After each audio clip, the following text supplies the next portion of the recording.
What is going on, guys? HappiDaze here, and in today's video we're just gonna talk about some things I think are going good in the game, some recent great additions, and then we're also touch on some items that I think haven't been as good, or things that we should maybe have Bandai look at going forward to see if there are different ways to do things or better ways to do things. So I like to look at the glass, half full.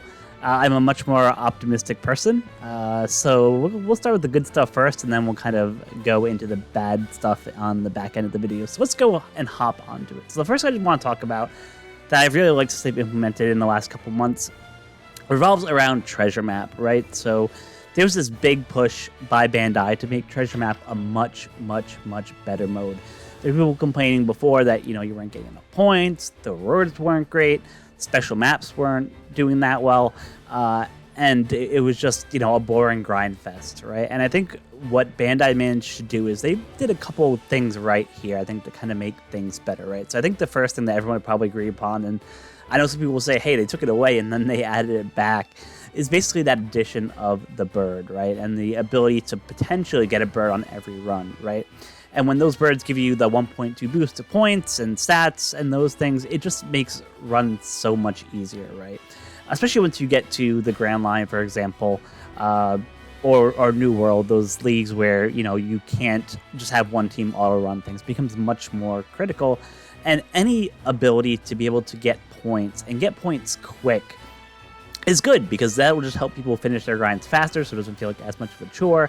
And people can really focus on what they want to do in the game, which is, have fun, right? Build teams, beat content, but people don't want to be doing, 600 runs of a TM unless you're trying to go for those higher rankings. So I do like how Bandai kind of revisited that whole structure of points, made it much better. And to go along with that, they also added a couple things to help out, right? So I mentioned the birds already. I also like the treasure spots. I wasn't sure how they would go because this is the first TM that we actually had them there. I want to say I don't think that they will help newer players as much as higher rankers, just because, for those of you who remember from this TM, if you land on the spot itself, I think you get like 3 or 4 to the level, and you get some points. If you go past the spot but over the spot, it still increases the level by 1 of those growth spots, but you don't get the points for doing that, right? You have to actually land on the growth spot to get the points. But at least what I found, you can see my ranking at the top here. I ranked the top 350, and what I was finding is that towards the end, when I was getting those growth spots and landing on the growth spots, I was getting somewhere in the range of like 800,000 to almost 1 million points just for landing on one spot, which is nuts. So obviously, if you're only going to 10 million or 15 million, whatever that threshold of rewards are, you probably won't care if you're going to go that high enough to get that. But just the fact that they're actually giving different ways to get points has just been great, and just something I think that we should encourage and really, applaud Bandai for actually going out and doing that and letting people get points quicker and get through the grinds quicker. The last thing I want to touch on is the cards. I've had mixed luck with cards. Like I said, I think my biggest complaint about the card system itself is just that the percentages are too low, right? When you're getting cards that have like only like a 30, 40, 50% chance of hitting, whether it's a slot, a spot, +1, +2, +3, or whatever it might be there, or whether it's defeating a boss. I just think that the percentages are a little low. I like the overall concept. I think, having a way to plan, especially what I found is that if you're trying to hit those birds, right, that's where I typically used most of those spot cards for, is trying to make sure that you get that bird, so you get that boost, get more points, get done the grind quicker. I know some people try to use it to get the rainbow chests, but at least from what I found so far, at least, you'll get 10 tablets, which is great, to whatever random one you get. And yeah, you might be able to get ink effect and those things, which are like super crazy rare. But most of the time, you won't actually be able to go ahead and get the crazy high-end rewards, right? So when I typically try to do spots, I use those spot cards to try to get birds, and that just makes it easier to get more points. So I do think overall the direction Treasure Map is going is much better, and better long-term for the game, for newer players. So that was just the first thing I want to give Bandai kudos for doing there. The second was a very, very recent addition, which just came out when we started Kizuna yesterday, which was the ability to do teams in Kizuna. So for those of you who are familiar, similar to what we have for Treasure Map and PKA, you have the ability to kind of make teams outside of your main, 8-team default that you get. And it's just, one, it's nice because you don't have to keep doing the save and loads on your crew log to get people and get teams and keep swapping those. But it is nice just having the ability to just kind of do it all in one spot. You could do the 3 bosses as well as getting the super bosses as well. So that was a kind of an awesome addition. I wasn't sure how the super boss was going to work, but you can do the super boss in here as well. And I like how similar to TM, it will actually tell you if you have any recommended units for that as well, right? So if you're newer to the game, maybe you don't quite know all the buffs and what they do, at least you can see in the quest guide what the recommended units are, and that should hopefully help you out in terms of beating content and getting more tickets and those things. So I like that feature. I think that Kizuna Teams feature is awesome. I'm glad they added it. It should have been added a long time ago, but like I said, the fact that they were able to go in and add it when obviously there's not an incentive for them, it's not like it's going to help people pull more or do anything like that. The fact that they actually just wanted to give us a quality of life improvement was just fantastic. So kudos for there. And then lastly, to go along with this, I think for the last couple months, they've been doing a real good job at some of these free-to-play characters. I know sometimes in the past, you get free-to-play characters and they'd be kind of iffy, or they wouldn't really have many good stats or good specials. But if you just take a look at the last Whitebeard that came out with the PKA at Super Evolved, awesome kit. You can remove barriers and things like that, take care of burn. A lot of good utility. And then again, with Albert, right? If we just take a quick look at what Albert can do, who just came out and is the character for this TM, for example. Yeah, you get HP cut, which is kind of whatever, but you get 5 turns of Despair, damage reduction, and Threshold by 3 turns. And also get a type effect boost of normal attacks for German and Slasher for 2.25 for 3 turns. On top of that, you also get a super tandem where all you have to do is have Kaido on the crew, and you can basically get a 1.5 attack boost for Driven, Powerhouse, and Striker characters. So they've been really good on some of these characters, and that's awesome. Like, I think this character, I actually like Albert better than the Super Evolution of Kaido, right? Which is kind of crazy, right? You would think, why would a free-to-play unit be better than a Super Evolution? But they've been on a roll lately. So, like I said, I think we have to give them kudos where kudos is due. So, yeah, I think those 3 things are kind of the things that have been going just really good the last couple months in OPTC. So, like I said, I don't like to focus on the negative, but I do want to, call it out at least, right? I think we can have a frank conversation with each other where we say, hey, these things work well, and then there are things that don't work well. So for one of the first things I think don't work well, and this kind of ties into this Kizuna itself, which is really having all these different Super Evolution things on one banner, right? So for those of you who might not have realized it yet, there's actually 3 skulls to get this banner, right? And I'm on the last box, so I can't go back to the previous boxes, but box 2, 3, 4, 5, and even 6 had the 5 skulls you needed for Super Evolution of Kaido. You also had to get 3 skulls that were in box 6, and there will be 2 more in box 7 to super evolve the Albert that we got, the free-to-play Albert, to the next version. And then also in box 6, there was the last green crystal skull you needed to evolve Law. So there's just so many things going on, and the one thing that I try to do, at least in Kizuna, I do like the Super Boss Kizunas because you can get more tickets, it's more interactive, you work with your alliance, that's great. But if you're a newer player and maybe you're not in an alliance that can clear, up to 15, 20 clears of the super bosses, it's going to be tough to really get to those higher box levels and be able to kind of at least clear through box 6, right? So you can go ahead and get yourself at least Kaido and Law for the Super Evolution for this Kizuna. So that's one thing I wish they would limit it to 2 at the most. Preferably 1 would be, the best, but I understand that on these Super Kizuna bosses, they try to stuff more in there. But having 3 different Super Evolution characters on one event is just a little much, in my opinion. So that's one of the negatives there. The second is, and this kind of, the second and third for me kind of bleed into each other, but for the second, it has been so long since we had an update to story mode, right? This is the last island we had, which was, where the Reverie was right before the whole Wano arc actually took off. And yeah, I don't think we even had any Wano stuff before. Yeah, because it was just the Big Mom's Island there, and then straight to the Reverie.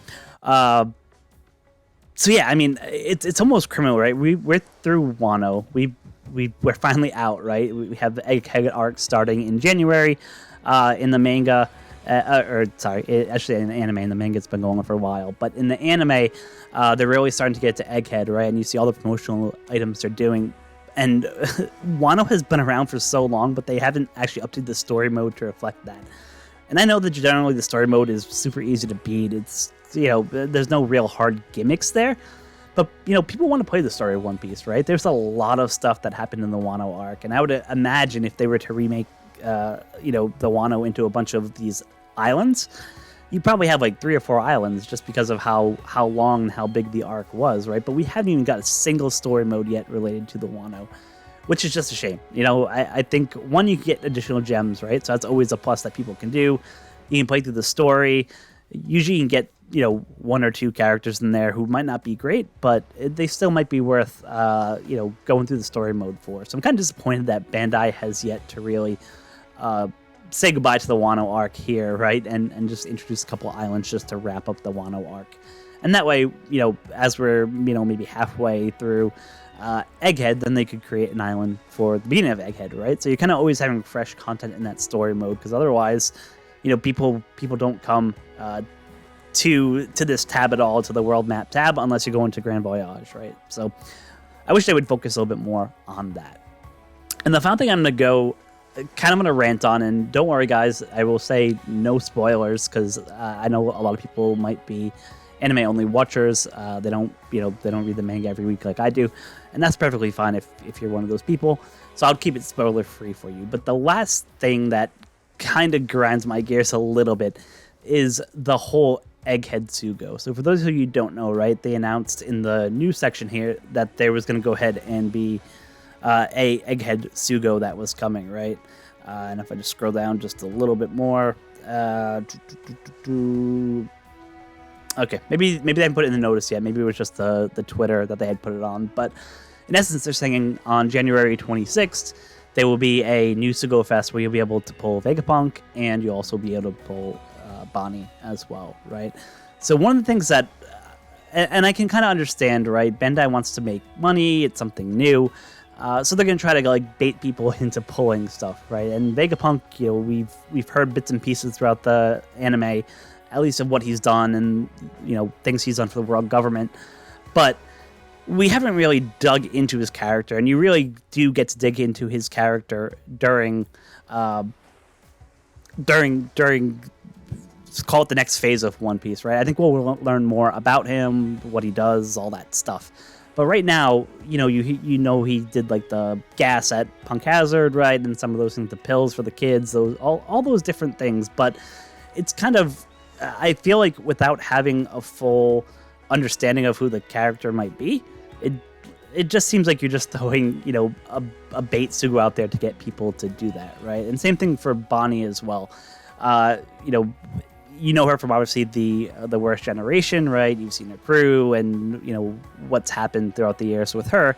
But once again, it just doesn't make sense to me to release any of these characters yet, right? Just because, like I said, the anime hasn't got through any of the crazy stuff that happens as part of this arc. So, like I said, keeping it spoiler free.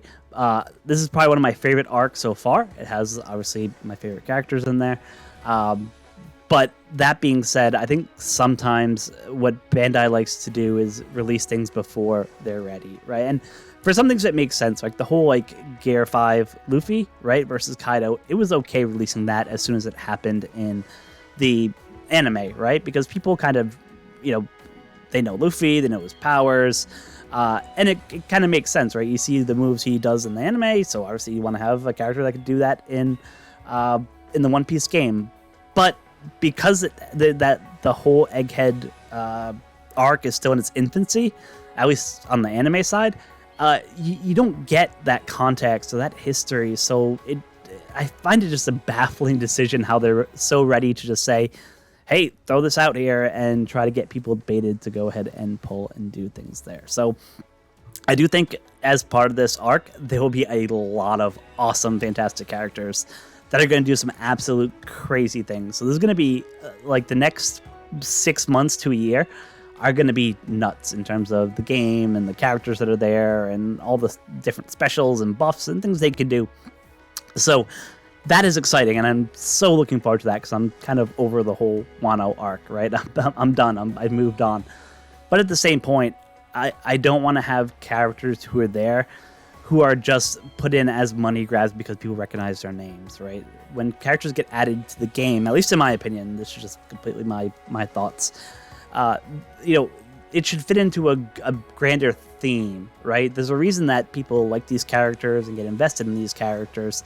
And when you start, just giving them, random specials or random abilities, just because you want to, capitalize on what's going on in the latest episode of the anime, it just doesn't, leave a good taste in people's mouths, right? They want to be able to think that people are putting thoughts into why we're releasing these characters and what they can do and, where they fit in the overall scheme of the game, not just, hey, we need another character for Pirate King Adventures, or hey, we need another character for TM, or hey, we need another character for Kazuna.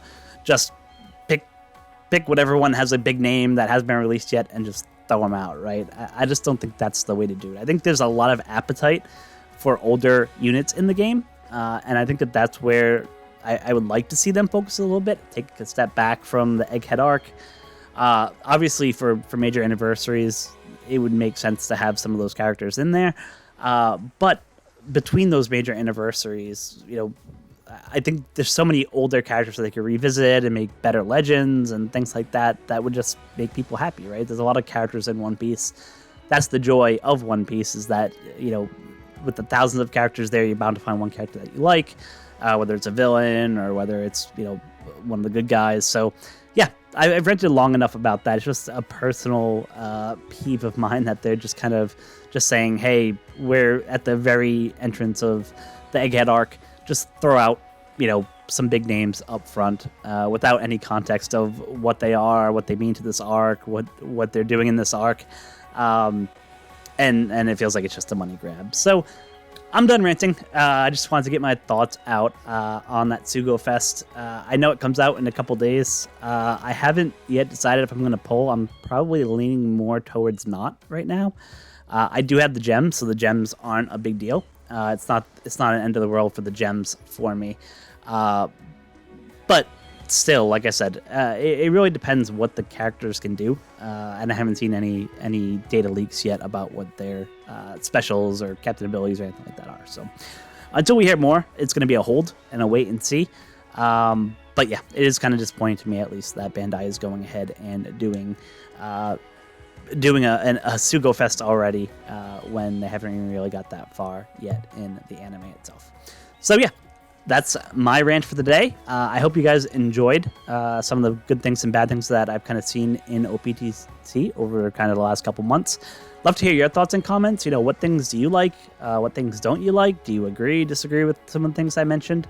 I'd love to hear, what ideas you guys have that you think made the game better. So just go ahead and leave that in the comment section below, and appreciate that. And until next time, be kind to each other.